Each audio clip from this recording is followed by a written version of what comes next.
Hello everybody and welcome back to Screen Stars. I'm here today to review the science fiction time travelling movie Curvature that stars Lindsay Fonseca and Linda Hamilton.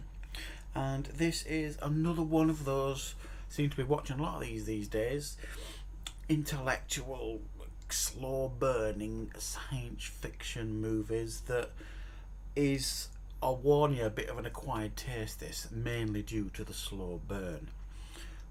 But it's not a terrible movie, it's just very slow paced. And what we get with this movie essentially is we meet Helen at the beginning of the movie, Lindsay Fonseca, who you may recognise from the Kick-Ass movies. And she's grieving at the beginning of the movie because her husband, who she was deeply in love with, has apparently committed suicide. So she's going through the grieving process.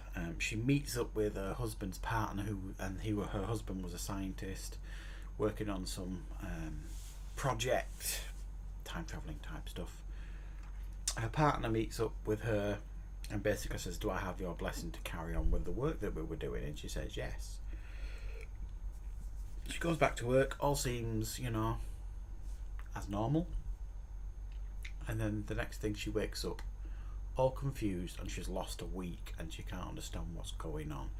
Then she receives a mysterious call guiding her out of her house as she's being chased, and she has to then figure out where this week has gone and what is going on. And she slowly uncovers a plot of murder and deceit and betrayal, and how come she has time travel, and she's got to figure all this out because her memories are blank basically. And she seeks some help from this guy from work, constantly being chased by this company, and that's the story that we get here. She's got to figure out why she has time travelled and what's going on, and that's it with this movie. It's very slow. Again, the idea is pretty good. I mean, the thing is that the production value of the movie is pretty good. It's filmed actually pretty well. It looks quite nice at points in this movie. The acting is of a good standard from everybody. It's nice to see Linda Hamilton in the movie. I didn't expect it. I didn't realise she was in the movie. When she turns up, it was a nice surprise, and she still looks great. So yeah, everything is set up okay in regards to the production values and the cast and stuff, and the story itself is fine. It's just filmed in a way that you constantly zone out because it struggles to hold your interest. As early on in the movie, especially the scene after scene of her wandering around, stroking things and looking at things and gazing at things, and it's just like, get on with it kind of thing. And the slow pace of this movie cripples it.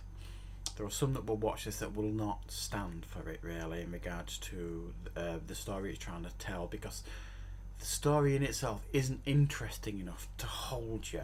I think if they'd have thrown in a bit of a faster pace, a bit more tension, a bit more of a thriller, they might have had something better on their hands here. What they're left with is a fairly dull and drab science fiction movie that doesn't give us anything new in regards to the time travel. We've seen it all before, and I think if you're going to do a science fiction movie like this, you've got to try and do something a little bit different with it, and it doesn't really. It does the kind of things you've seen before, just worse than what you've seen before, and a bit more head scratchy than what you've seen before. I think it tries to be a little bit too clever for its own boots really, this movie. And the simple core of the movie is not. It's not clever. It's not overly intelligent. It's a fairly simplified story once you realise what's happening, but they don't execute it particularly well. I don't want to say much more without getting into spoilers, because if you are interested in watching this movie, then there are a couple of things that happen in the movie that I don't think you could call them twists or anything, but they throw some things at you that you might not necessarily have been expecting, that just don't work particularly well, but still there'd be spoilers. So we've got a fairly humdrum sci-fi movie here, guys. Nothing new, nothing special. Decent cast, directed adequately, fairly decent soundtrack going on, does hold your attention if you've got the patience for it, but the payoff isn't necessarily worth it, I wouldn't say. You know, by the time you get to the end, you don't turn off thinking, ooh, that was good, that was different. Just kind of like, okay, it's finished. So, as you can tell, really, I'm not particularly excited by this movie. So I can't really give it a particularly high rating because it didn't really float my boat, guys. It didn't really do it for me. I'd have to give it a 5.5 out of 10. It's just slightly above average, I would say, this movie. It's bang average, really. But if this is your type of science fiction movie, there might be something there for you to enjoy. So thanks very much for watching, guys. And if this is your first time visiting us at Screen Stars, please consider subscribing. You are most welcome.